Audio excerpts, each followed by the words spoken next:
सर्वगुह्यतमं भूयः शृणु मे परमं वचः। इष्टोऽसि मे दृढमिति ततो वक्ष्यामि ते हितम्। सर्वगुह्यतमं भूयः शृणु मे परमं वचः। इष्टः असि मे दृढम् इति ततः वक्ष्यामि ते हितम्। सर्वगुह्यतमं भूयः शृणु मे परमं वचः।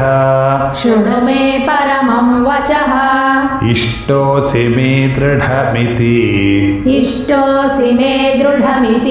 ततो वक्ष्यामि ते हितम्।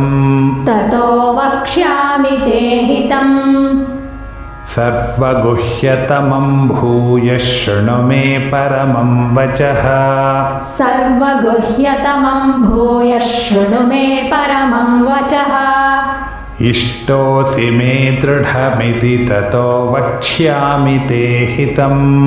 इष्टोऽसि मे दृढमिति ततो वक्ष्यामि ते हितम्।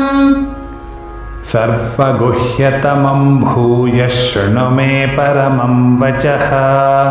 इष्टोऽसि मे दृढमिति ततो वक्ष्यामि ते हितम्।